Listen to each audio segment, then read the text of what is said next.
what if, for some strange reason, Donald Trump wants to lose this war in Iran?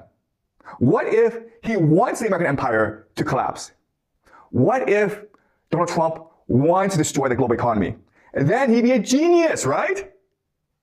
Right? He's a moron because he's going to destroy the American empire. But if he actually wants to destroy the American empire, then the man is the greatest American president ever, okay? Okay, so we're gonna have a fun class today, and we're gonna make the argument that in fact, Donald Trump is a genius. That in fact, all this chaos is purposeful.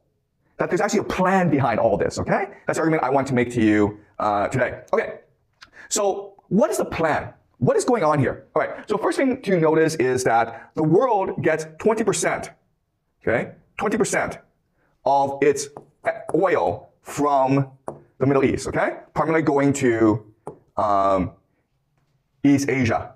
So India gets about 6% of its oil from the Middle East. Japan gets 75% of its oil from the Middle East. So East Asia is heavily dependent on Middle East oil, okay? But as you can see, it also goes to Europe as well, and then also to the United States.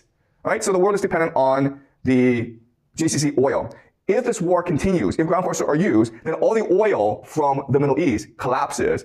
And JP Morgan has come out and said that by mid-April, the world will run out of oil, okay? So this is a disaster for the world. But it's just much more than energy needs, okay? So because Iran is constraining movement in the Strait of Hormuz, we're seeing 7 major shortages, okay? So yes, we know oil and LNG are being stopped, okay? But actually the problem is much worse because look at phosphate, ammonium, sulfur, urea.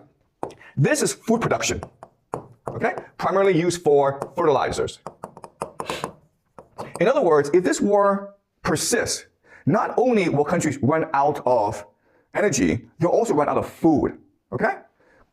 Also, look at this. Helium and sulfur are used for what? They're used for semiconductors, the production of semiconductors. You use helium and sulfuric acid in the production of semiconductors, which leads to AI, okay? So, in other words, this war in the Middle East, it's impacting everything in the modern economy, okay? If this war continues, the global economy could collapse. But again, we're making the assumption that Donald Trump is a genius, and this is all part of his big plan, okay? So what is his plan? All right, so, okay, we know that there's a lot of oil in the Middle East, okay? But, you know, oil is not as rare as people think it is. There's also a lot of oil in Canada. Venezuela has